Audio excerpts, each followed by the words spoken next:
Hello and welcome to More Than 12 Minutes but Less Than 20-Minute History. Today we'll be traveling around the world from Great Britain to the Galapagos Island, following in the footsteps of the greatest biological scientist ever, Charles Darwin. Charles Darwin transformed the way in which history was viewed with his development in the concept known as evolution. Charles Darwin was born on February 12, 1809 in Shrewsbury, England, to a wealthy and privileged family which came from a line of scientists. His father, a doctor, and grandfather, a botanist. Oh, hurry up. Oh my gosh, are you okay? Oh my gosh. Are you okay, ma'am? Are you okay? Oh, it's coming out? Alright, you have to push. Ready? Go, push! Push! Oh! Come on, push! Push! It's a boy!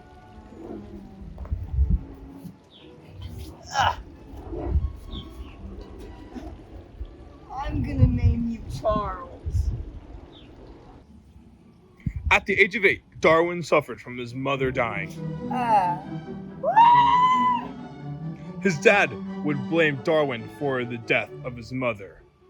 He would decide to follow in his dad's footsteps as a doctor, deciding that he would be a better one than his father.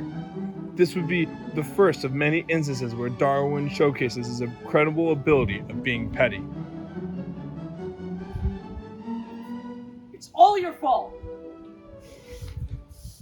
You're a doctor, and you couldn't even save her. You know what? I'm gonna be a better doctor than you ever were.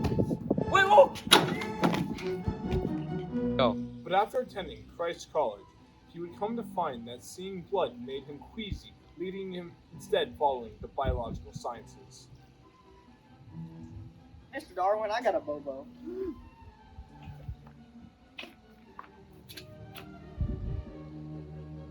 Ew. Eventually, Darwin would cross the opportunity of his lifetime. Quite truly, the only event that would lead him becoming a significant figure in history, his voyage on the HMS Beagle. The HMS Beagle would depart from Plymouth, England in 1831 to circumvent South America and explore the New World.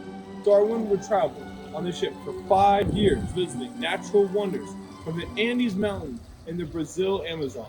During this time of travel, he would take notes, carefully observing the wildlife in the areas.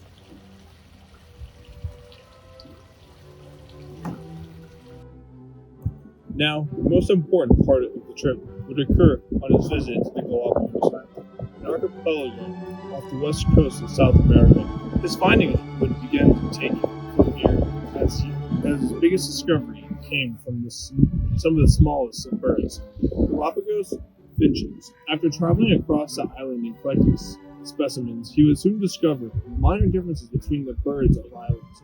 Specifically, these would be found in their beaks. Darwin would come to realize that their beaks were adapted to allow the birds to eat the food most prevalent to their islands. Bigger beaks for islands with nuts, and smaller beaks for finches to survive mainly off seeds.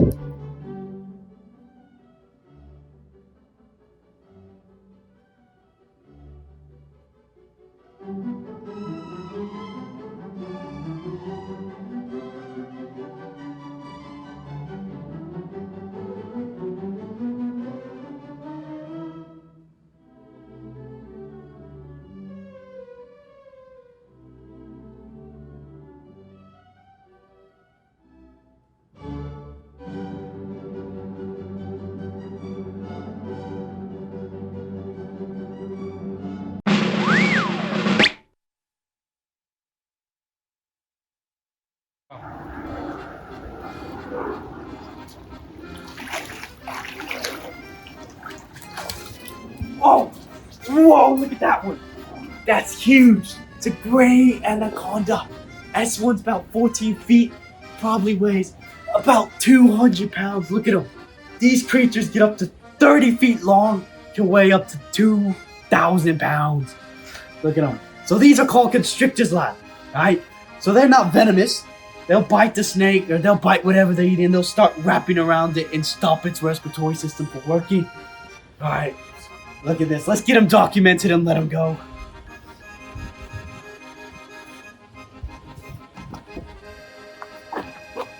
Whoa. I was a nasty fella, I'll tell you that. As Darwin returned to England, he would come to find that Alfred Russel Wallace had come to similar ideas of his theories, so Darwin would quickly publish his theories quicker in an effort to maintain the claim of those theories as his.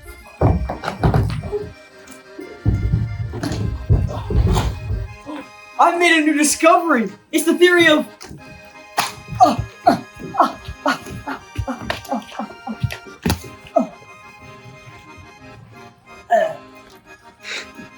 I made a discovery to change the world.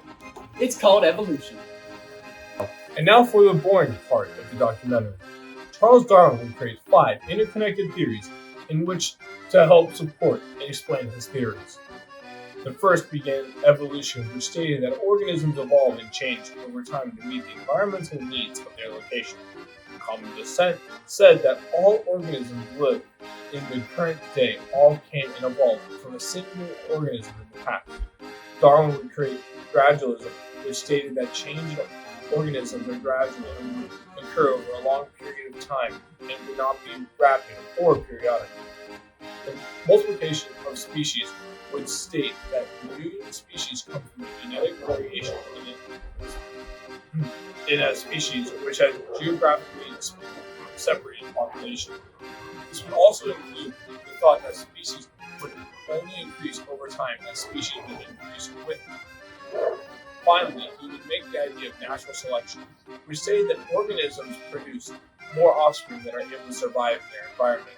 Those who are better physically equipped to survive will grow until sexually mature and reproduce.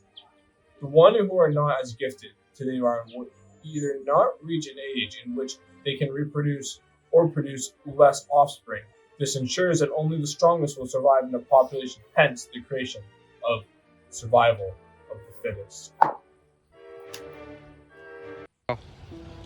One of the major effects of his initial discoveries was that other scientists would soon follow in his footsteps as they began to follow Darwin in his direct challenge to the church. Go. Before the founding of Darwin's ideas, the church has always been very vague on the theory of evolution, as they believed that God created humans. But Darwin had evidence that proved against this theory. Darwin and fellow scientists then came out of their shells to challenge the Catholic Church, preparing to start a war.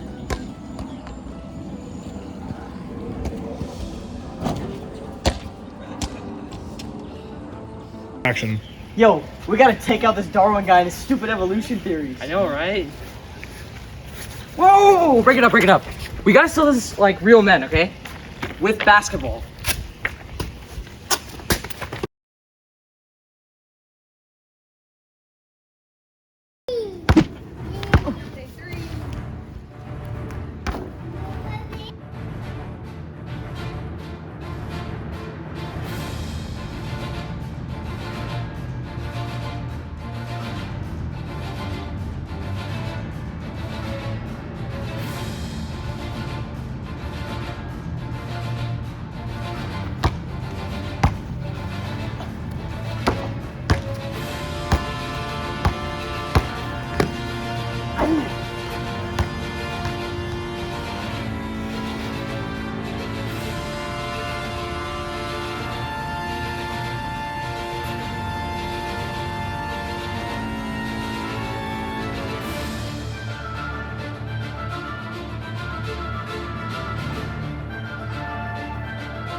Yeah!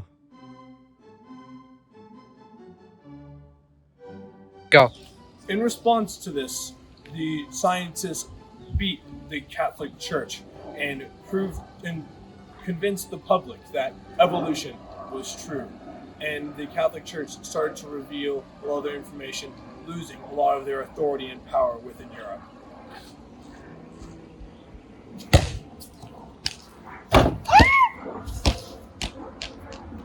Evolution. Go. Some of the major effects that Darwin had in the world is his theories were evidence that humans were truly descendants of apes rather than just made by God, which encouraged the fighting between science, religion, evolution, and creation.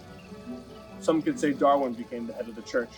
This theory was the spark that allowed other scientists to go against the church and share their ideas. No longer did the church ever censor the public's knowledge. There was a great understanding of that species mutated throughout time in natural selection, which, as history would soon teach us, had dire consequences.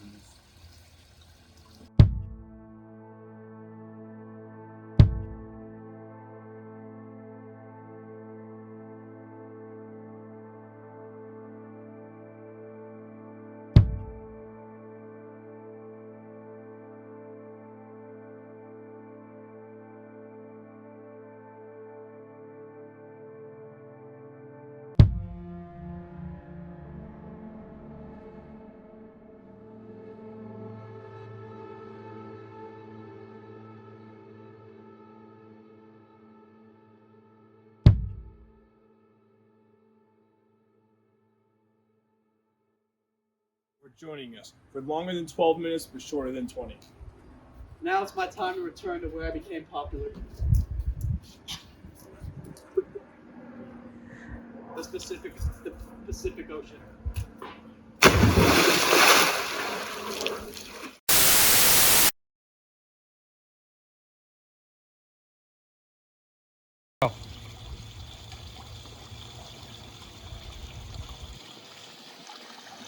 Okay, that's good. Go.